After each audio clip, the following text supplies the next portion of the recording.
या भौतिक जगामध्ये अर्थ कसा कमवायचा, त्याच्यातून आपल्या काम इच्छा कशा पूर्ण करून घ्यायच्या हे पण वेदांमध्ये दिलेलं आहे.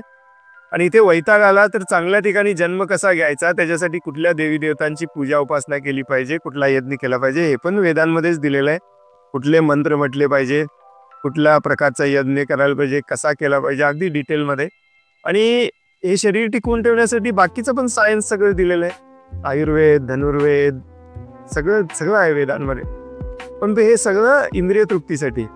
आणि हे जेव्हा सगळं संपतं तेव्हा वेदांचा एक महत्वाचा पुढचा सेक्शन सुरू होतो, त्याला उपनिषद म्हणतात. या उपनिषदांमध्ये फक्त हायेस्ट गोल सांगितलेला आहे की जीवनाचा उद्देश काय असला पाहिजे. हे जे इथं भौतिक जगामध्ये राहून जे काही आपण करू शकतो ते आपल्याला कधीच इथून सुटका करू देणार नाही. ते आपल्या जन्ममृत्यूच्या चक्रातून आपल्याला कधीच सुटू देणार नाही. आणि जोपर्यंत जन्ममृत्यूचं चक्र आहे तोपर्यंत दुःख कधीच संपणार नाही. मग खऱ्या अर्थाने सुखी, खऱ्या अर्थाने मुक्त, फ्री कसं व्हायचं हे वेदांमध्येच परंतु उपनिषदांच्या भागामध्ये सांगितलेलं आहे. वेदांचे जनरली 3 प्रकार करतात, काही जण चार भाग करतात. कुठले कुठले? संहिता, ब्राह्मण, आरण्यक आणि उपनिषद.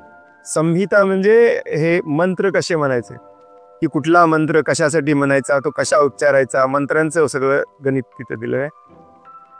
त्याच्यानंतर जे येतं ब्राह्मण, त्याच्यामध्ये हे यज्ञ सगळे कसे करायचे सगळं डिटेलमध्ये, कुठल्या दिशेला बसलं पाहिजे, किती आकाराचा होम केला पाहिजे, त्याच्यावरती रांगोळी कशी काढायची, त्याच्या कुठल्या बाजूला काय ठेवायचं, किती तूप पाहिजे, किती पुरोहित पाहिजेत, सगळं डिटेलमध्ये दिलेलं आहे. पण तो कलियुगामध्ये हे आपल्याला वाचणं पण शक्य नाही, करणं तर इम्पॉसिबल आहे.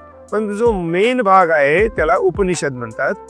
आणि उपनिषद पण खूप कॉम्प्लिकेटेड आहे. सगळे उपनिषद वाचून उपनिषदचा जरी कळाला तरी खूप भाग्यवान म्हणायचं. आणि भगवंतांना हे सगळं माहिती होतं, व्यासदेवांना पण हे सगळं माहिती होतं, म्हणून सगळ्या उपनिषदांचा सार एकत्र करून त्यांनी भगवद्गीतेत दिला, ज्याला गीतोपनिषद म्हणतात. त्यामुळे भगवद्गीता वाचली काय आणि उपनिषद वाचलं काय सेम आहे.